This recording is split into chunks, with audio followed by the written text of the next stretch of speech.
All right, ministers in the Union Cabinet have outdone themselves. That's the other big story that we're tracking this morning in spending public money on their foreign trips. You and I know that, yes, they take those big jets, go abroad. But this time, when the Prime Minister defended his reform policies, he told that money does not grow on trees. It's a line that became the butt of many jokes. But here is perhaps the irony. In 2011-2012, UPA ministers spent the highest amount ever by any government on foreign trips. This has been revealed in a reply to an RTI query. So while the taxpayers reel under rising inflation, ministers continue to misuse the privileges that are available to them. About 678 crore rupees have been spent on foreign tours by our union ministers in last 1 year.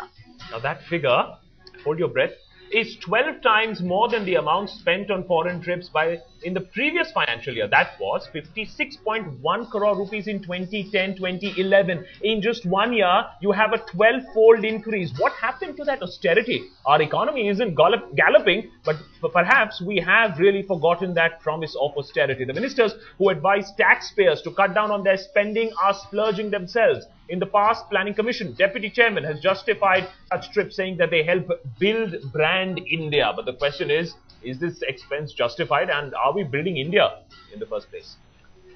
Well, our political editor Javed Ansari is with us. Javed, well, it's natural questions will be raised. Hardly any work done during winter session of Parliament. This monsoon session going completely waste. While the RTI query has now revealed that this is perhaps the highest amount that's been spent by ministers on foreign trips.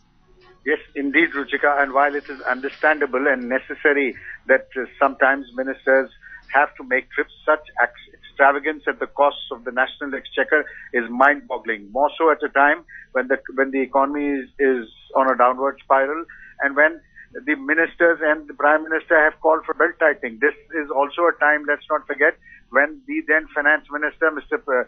Pranab Mukherjee, had put in place certain austerity measures, wherein ministers were supposed to travel economy class. And Akash, if you will remember, there were jokes doing the round about cattle class traveling, etc.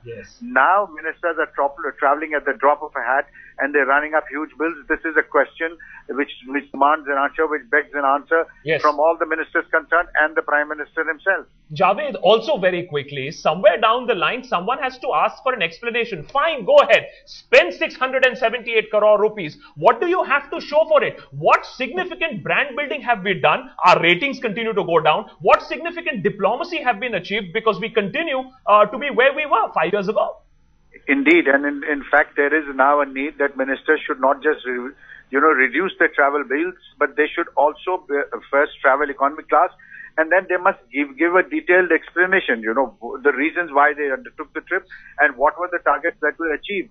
This is something that everybody has to, in normal course, most people have to do. This is a normal practice, and this should be applied in the case of ministers. Foreign travel should not be a luxury. It should not be a junket. It should be need-based.